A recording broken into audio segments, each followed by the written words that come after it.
मुंबईसह राज्यातील नाशिक, ठाणे, पालघर, रायगड आणि पुणे जिल्ह्याला रेड अलर्ट, तर रत्नागिरी, सातारा, कोल्हापूर, सांगली आणि छत्रपती संभाजीनगरला ऑरेंज अलर्ट जारी। मुख्यमंत्र्यांचं धनगर उपोषणकर्त्यांना चर्चेसाठी निमंत्रण। मुख्यमंत्र्यांकडून दीपक बोऱ्हाडेंना फोनवरून चर्चेसाठी निमंत्रण।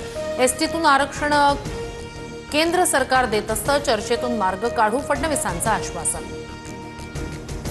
दसरा मेळाव्याच्या पार्श्वभूमीवर एकनाथ शिंदेंनी बोलावली बैठक। आज दुपारी 3 वाजता बांद्र्यातील रंगशारदा सभागृहात बैठकीला शिवसेना नेते आणि पदाधिकारी उपस्थित राहणार।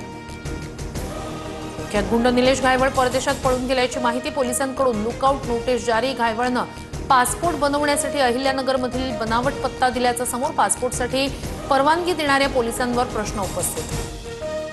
पुणे सोलापूर राष्ट्रीय महामार्गावर वाखारी गावच्या हद्दीत भीषण अपघात। चालकाचं नियंत्रण सुटल्यानं भरधाव टेम्पो दुसऱ्या टेम्पोवर धडकला। अपघातात एकाचा मृत्यू।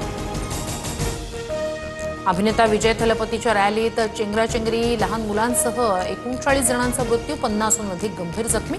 तामिळनाडूच्या करूरमधील दुर्घटना। सरकारकडून मृतांच्या कुटुंबियांना 10 लाखांची मदत जाहीर। आशिया चषकाच्या फायनलमध्ये आज भारत पाकिस्तानशी भिडणार। पाकिस्तानवर विजय मिळवत आशिया चषक जिंकण्यासाठी भारत सज्ज, तर भारताविरोधात सलग 2 पराभवांनंतर पाकिस्तानच्या कामगिरीकडे लक्ष। आजचा भारत-पाक सामना पीव्हीआरमध्ये दाखवण्यात येणार। ठाकरेंच्या शिवसेनेचा पीव्हीआरमध्ये सामना दाखवण्यास विरोध, हा सैन्याचा अपमान। आदित्य ठाकरेंचं ट्विट।